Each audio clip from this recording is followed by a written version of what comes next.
good. Yeah, hey guys, happy Monday again. Today is Monday, January 28th, 2019. I can't believe we are almost finished with January, not 2018. We're past that.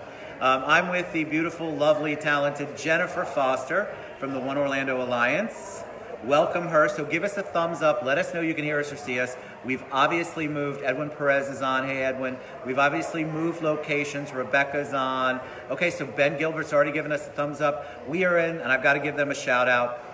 Justin, the GM here at the Grand Bohemian, last minute allowed me to do the show here in this gorgeous rotunda with the piano, great lighting, and Jennifer. Hey, Deb Fishback. I love her.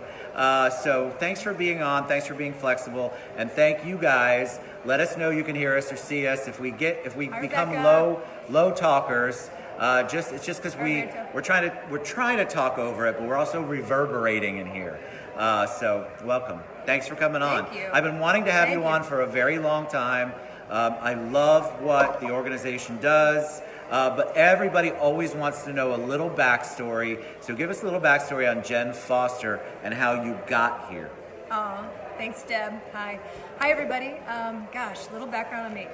Well, first of all, thanks for having me on. I'm blessed to have you on. I think it's awesome. I'm really, really happy to be here. As you know, I'm a behind the cameras person, not in front, so this is really... she has a face for this, though, really right? Interesting for me. She should not be behind the camera. So, up until October, when I accepted this position as the executive director of the One Orlando Alliance, I've been a producer-director for 25 years. I've owned my own production company, Foster Productions, for 20 years. Oh my God, now this year. I'm feeling really bad. So you came years. on the TED Show and you do your own production? Well, I hire people to work the camera, but typically I'm the producer-director. So that's what I've been doing my whole career. How did you get into that?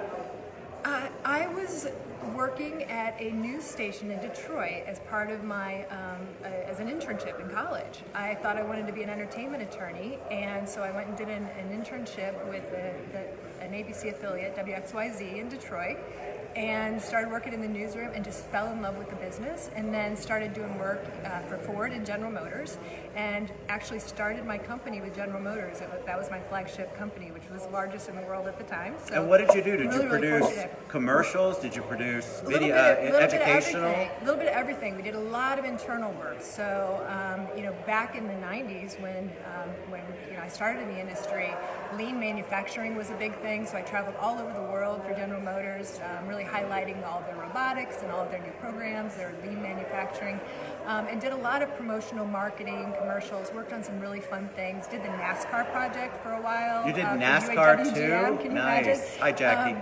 And worked on a project called Team Behind the Team for the Olympics. And what did you do? Did you actually direct? Hey, Eddie Nickel. Eddie. Oh, you're sweet. I love Eddie. Hi, Eddie. Did you direct? Did you produce? Did you write? What was your yes, What was your all role? You did all of it. Yeah, so I've been a writer, producer, director for 25 years. Yeah, it was really just anything. Wow, and you did not give me a hard time at all just putting the camera up and hitting play. That's awesome. So I love how much the industry... Hi, Beth and Beth. Hey, Beth and Beth. I love how much the industry's changed. When I was producing content, you couldn't do this with one camera, right? And you couldn't go live like this. And it took multiple crew. And so I love where the industry has gone. But in some ways, it's put dinosaurs like me, out of business because it is so accessible and the industry has changed so much. So now I work on projects that I'm really passionate about. It's really important to me to work on purposeful projects. So every once in a while, I'll produce some content for either a longtime client or something that just really gets me, excited and makes me want to work. Are they mostly do you do mostly nonprofits? And we're going to get to the One Orlando Alliance in a minute. Yeah. I keep wanting to make sure I say that correctly. Thank you for saying that. But are they mostly, when you say they're projects of passion or love, are they things that are all nonprofits, or are there small businesses or companies that are making an impact? Yeah, it's just got to be there's got to be an impact there, a positive impact. Somehow, whoever the client is has to be making a difference in just a meaningful way that I can attach to. So a lot of times it's big corporate clients, which I've been very fortunate over 20 some years to be able to to be in that position. So that's always been my bread and butter, and that's where I make my money. And then on the nonprofit side, really that's just where I I can apply my service heart and really just doing good for the community. And so, every year since the start of my company, we always choose one nonprofit that we've done That's awesome. some work for, some video work for, and then now, of course, the last few years, I've really transitioned my life into dedicating a huge portion of my time to the One Orlando Alliance. So just a question I like to ask anybody who's got a servant's heart, a heart for service. Did you grow up in a household where that was taught or that was shown? Because I'm always amazed, like, there's a lot of people that I know that actually don't do anything, and sometimes it's even hard to get them to cut a check. And then there are people like you and the Hobarts and so many people, especially in our Central Florida area, that actually roll up your sleeves all the time and give back. And I'm always curious to see if that's a learned behavior or something that you are modeling from your childhood or from college or high school.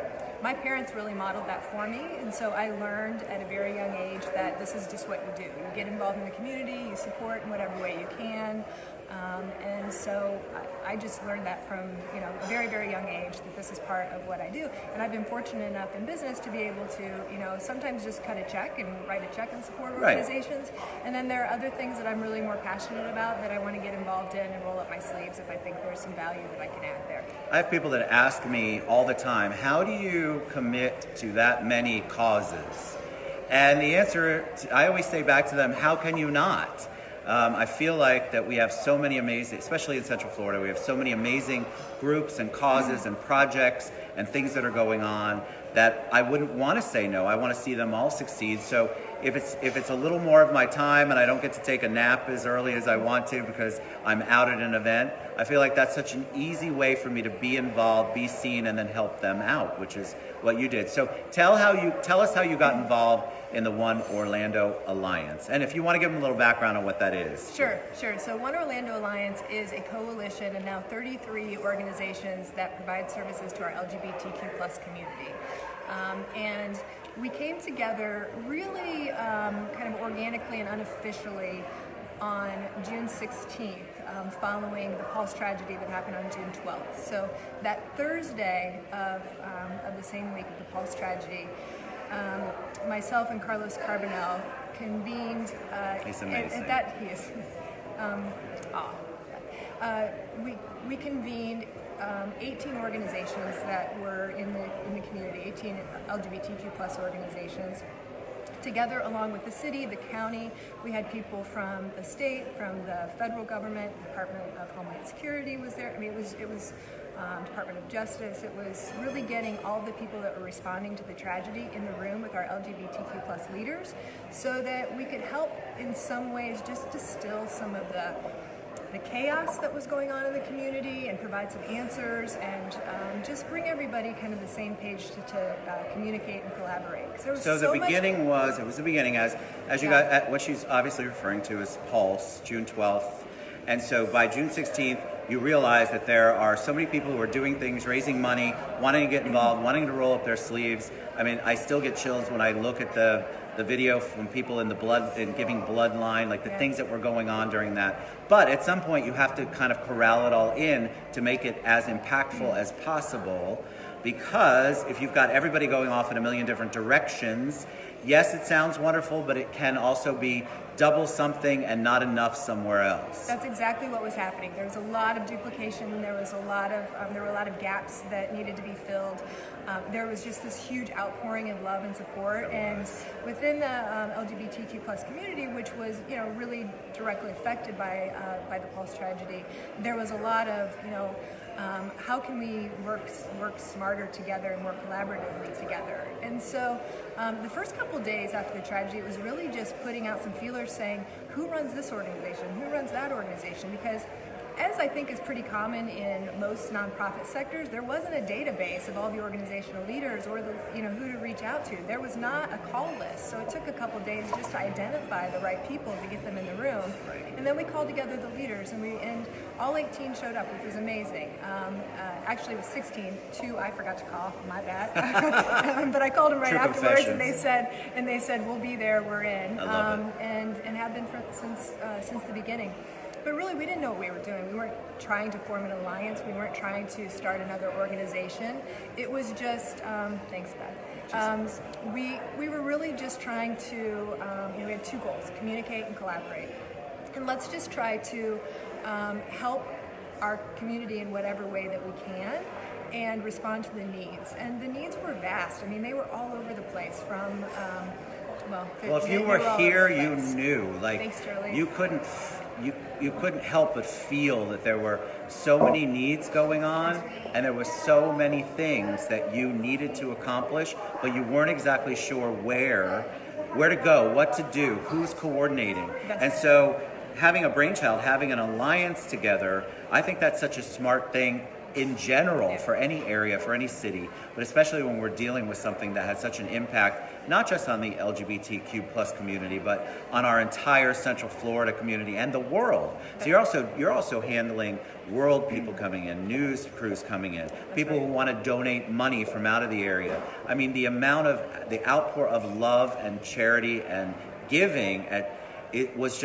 overwhelming at the time. It was overwhelming, and we worked hand in hand with the city, with the county, and what we did on that first day was we decided, let's put together a closed Facebook group. So we really leveraged the power of technology, and all of our organizational leaders joined that group, and we just got to work at solving issues. It's one of the best kept secrets, I think, of the resiliency of our community, is that all these organizational leaders were just, something would get posted and it would be resolved. I mean, just instantly, whether it was getting a hospital bed for someone who was being released, to a soup for someone's funeral, to making sure food was provided, it was all over the place in terms of what was being resolved. And nobody was out front saying, I did that, I did this. It was all just happening. So collaborative. It was so necessary, so collaborative.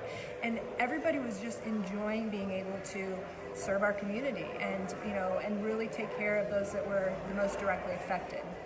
And I'll tell you, so, we're 2.5 years later now.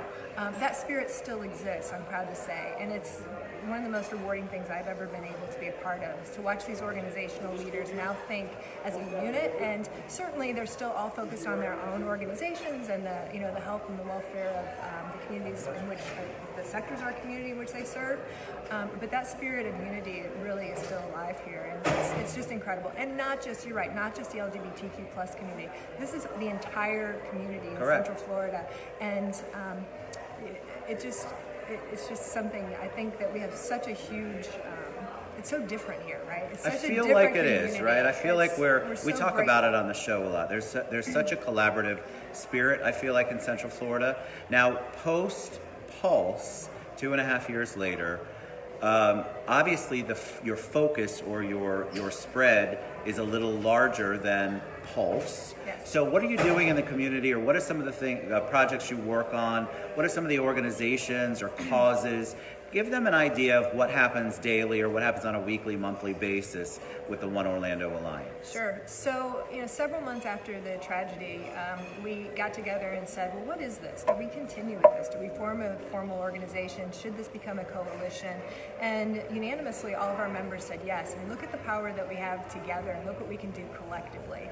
But we want to be future forward looking. We want everything that we're doing to be about the safety and the inclusivity of our community, but also working together to make sure that that the LGBTQ community is a really continues to be a force in the community. Donna, we love Donna. We were just talking about you. And so that's what we did. We went to work at building kind of the foundation. And all of this has been happening very, very slowly, because if you can imagine, at that time it was 18 organizations. Now we're at 33, and we're getting 5 to 6 membership applications a month. So we have a really involved process on making sure that we're taking care of and when they come in, explain the process. So when, let's say, an organization wants to be part of it, what is it that what are they looking for? Are they looking to, obviously, in the spirit of collaboration, they're looking to make sure their impact is more arms reaching than they can just do on their own, which is sort of what an alliance is all about, right? Yeah, right. Well, I mean, I think they have really gotten behind this message of inclusivity, and that's when we got together and said, what is this?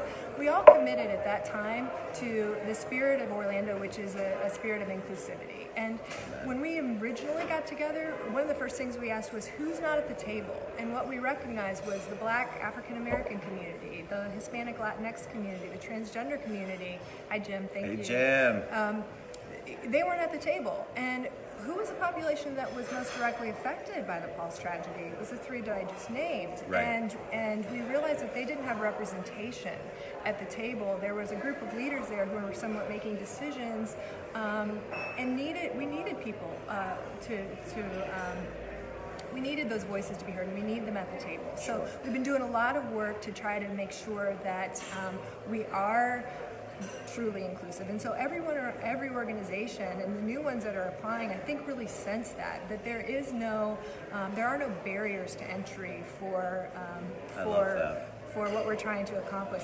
This really is about inclusivity, and not just in the LGBTQ plus community. Sure, we have to put some boundaries around the membership, because we've had organizations from all over the place that don't have LGBTQ specific programs or services ask if they can be members, and so that's the criteria, is you have to be able to have a program that directly impacts the community. But we get new membership because there are all these really great organizations that are out there, and a lot of them that are very new, that are starting to pop up, that are really diverse. And we understand that diversity does not mean inclusion. Inclusion is very intentional. Correct. And our mayor has done a really great job of really promoting inclusivity in Central Florida. Absolutely. And so that's really at the foundation of what we're doing as well, is just making sure that everything that we're doing is to elevate the. Oops, there's a table moved. That's all right. I didn't do it. I just watched you do it. You're fine. Is to elevate the work that's already going on in our community, not to duplicate it, just really to enhance what the organizations are doing. We want to spotlight it too, because I think a lot of times people don't know how to access, don't even know that service or that program exists. Yeah, and with the Alliance, we can help organizations provide access. We can help provide them access to thought leaders in our communities, so that when we start talking about the issues that we really want to focus on, and we're going to talk about that in a second, we're doing it collectively as a voice. Yes. And we're focused on community issues, as opposed to everybody being in their silos and just kind of chipping away at things slowly. When you have 33 organizations that are working on a particular issue, suddenly we start to get some traction. And that's what we're seeing, and fortunately, just the response and the support that we've gotten from the entire community, from our government partners, and our philanthropic, and our corporate partners, has just been really incredible. I mean, I'm just so grateful for the outpouring of love that we've received on June 12th, 2016, and every day since. I mean, from all around the world. We really have. I feel like there was so much love sent to Orlando at that moment, and I don't think it's stopped. I feel very much like we are loved. We also are ahead of the game on so many of the programs and the initiatives that we're doing here. I feel like we're definitely the city and the county and the Central Florida area. We're the place to watch when it comes to so many of the programs that we're doing. All right, so talk about the issues. You mentioned that earlier. So I love this, and I'm going to use a little visual. Please do. Use a visual. We have the Alliance agenda. So this. That's pretty. Isn't I like this pretty? That, My friends at Watermark helped us with the layout of this. Love Watermark. So the Alliance agenda is really. Our member organizations came together and said, what are the issues that are most impacting our community? And we identified the top 10 issues. And they're youth, workplace equality, homelessness, healthcare, coming out, vulnerable populations, transgender, gender nonconforming, hate crimes, racial inequity, and immigration. So each one of those issues are deep and wide, and not just affecting the LGBTQ plus community. A lot of these issues affect all of us here in Central Florida. Right. But our specific focus is on the LGBTQ plus community, which are disproportionately affected by all these particular issues. So we came up with a very succinct way of approaching them. I'm going to use my visuals again. Look, she's got visuals. I've got visuals. They're always backwards, but I don't know how to fix that. But basically, we wanted just to lay these out with a headline, a little bit of stats and figures, statistics around it. So this is data driven, and then also the 3 things that we can do right now in our community to make some positive change around these issues, and then who the organizational leaders are from our member organizations who are taking the lead. I love it. And this is the first time anything like this has been done for the LGBTQ community in our country. We took the lead from some environmental groups that have worked on something like this, and it's getting a lot of traction. And it's great because it's a great conversation starter, because I think in Central Florida, almost everyone that I speak with, well, everyone I speak with at least says they want to be inclusive, right? And that's where it starts. It starts with intention. Sometimes people don't know what the issues are, and we have to give them a little leeway and help educate and help them understand what the issues are. We can't expect people to be fully inclusive without understanding what the issues are. Well, I think a lot of people, right? for example, Zebra Coalition, I love Great. that organization. So I was talking with someone about them, and they said, what do you mean people in this day and age still throw their kids out because they identify LGBT plus, And staggering LGBTQ. numbers, yeah. And they couldn't believe it, because I think a lot of, especially that younger millennial group, they weren't, like, my kids think it's ridiculous that there's any kind of issue Yeah. with that, but there's still an older group that still thinks that way. There's also some very specific communities that feel that way, and so they just couldn't believe that there was such a need to have a place like Zebra Coalition that kids could go to. And so you're right about the inclusion. We want to include them. We also want to educate people. We want to make sure that they know the services are available, because if not, if the kids don't know, for example, that Zebra Coalition exists, then they're out on the street, and that's what we're trying to avoid. That's right, and we're starting a project right now around homelessness, and fortunately, Central Florida Foundation helped us convene Home Service Network, and we just met with some of the shelter providers that are here and the service providers around homelessness a couple of weeks ago, and we talked about what are they doing within the shelters to make sure that they're welcoming safe spaces for our LGBTQ population. Right. Because a lot of times youth don't have a place to go, you're right about that, or they don't feel safe enough to go to a place where they think that maybe they're going to not be accepted. I mean, think about that being a youth. You've been kicked out of your home, you have nowhere else to go, and you think about, is a shelter going to be affirming? Is a shelter going to be welcoming? Correct. It's too much for some people to even Which is why process. the streets are an easier option, Right. because you're not dealing with the judgment and the concern. I'm thinking through their eyes, or with what they're thinking. It's easier to be on the street than it is to deal with what their perceived condemnation or whatever it is. And it's not that the homeless services want to be that way. It's just that you have to be educated, and we also have to provide them the education and the ability to service that particular type of individual who comes in and utilizes the service. That's exactly right. So we're just starting a program with them That's awesome. to focus predominantly on youth and our transgender population. And it's going to be exciting to see where that goes. And it's just so heartening to know that we have all these service providers around the table. And again, the intention is there. They want to be inclusive. Yes. They need some education, they need some understanding, and they need some patience from our community to not just make demands and say, this is what you should be doing because it's the right thing, but for us to be able to say, how can we partner with you? How can we help you help our community? Yes. And so that's those are the doors that are being opened here now because of the Alliance, and it's really exciting conversations. So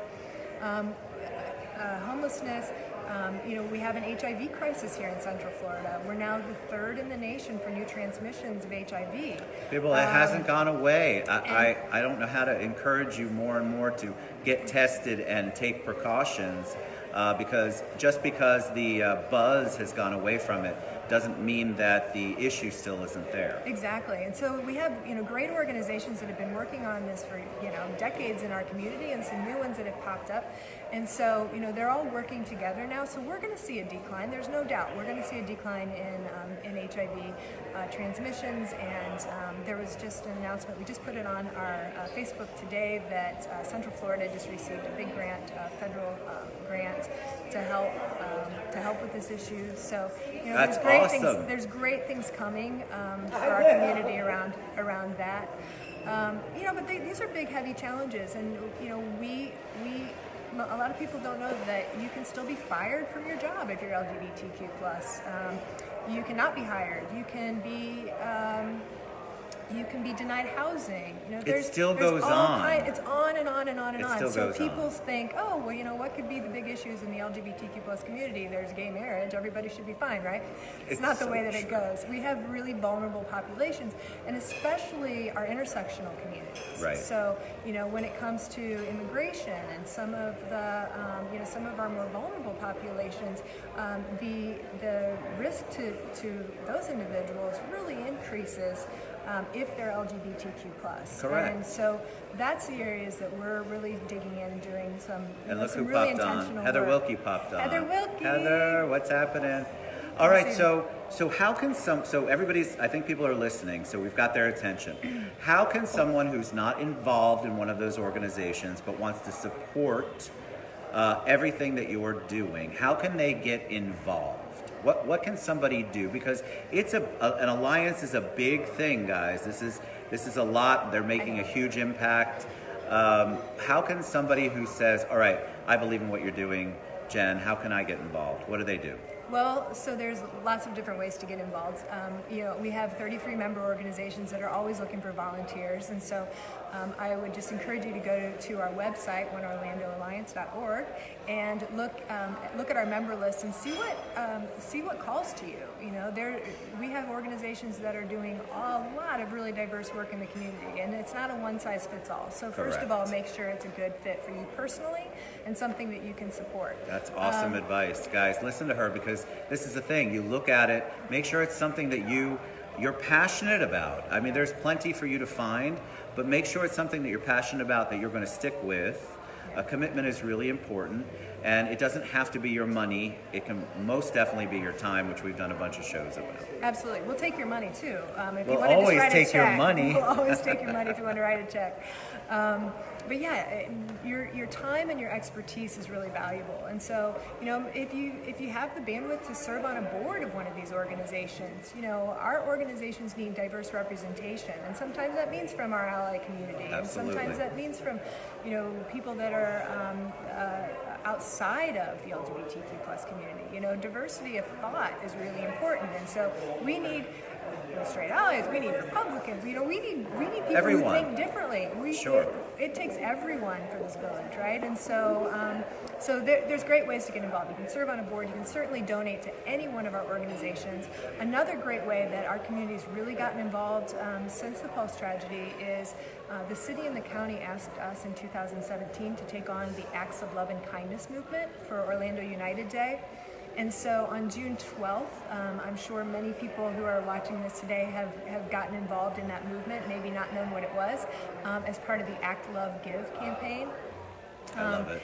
And what we really ask is that you act, you do something good in the community. And we roll this out 49 days in advance of June 12th, because we ask each one of the family of the 49 to give us one thing that they would like people to do in honor of their loved one. And so we roll one of those out every day leading up to June 12th. Love that. Which is really beautiful. That's because awesome. it comes directly from the family member. So Right. it's really meaningful. So, that's a great way to get involved. And that could be as simple as, let somebody cut in front of you in traffic and buy somebody coffee, or, just spread the same love and kindness that we felt on June I love that you 12th. include the families. Oh, you I have think to that's include awesome. How do you not? I Yeah. would cry every day. Joy, tears of joy, because you watch that giving, you watch that give back, you watch humanity at its best. Yeah. In what you're doing all the time. And I just get choked up anytime I see something like that, because it's so moving and it's so powerful and impactful. You can be part of that impact. Somebody asked what the website is. It's oneorlandoalliance.org. So and we'll share all of this Yeah. after the show. As a matter of fact, it's how fast it goes. We will share all of Jen's contact information. oneorlandoalliance.org. We'll share when we both share the show. Jen will also reach out to you. You had questions in there and comments, and we will make sure that we reach out to all of you, because it's so important for you to know that this is an inclusive. We're trying to be inclusive. We want you to be part of it. And I do cry every day, Jim. You're 100% right. I got choked up today just listening to you talk about it.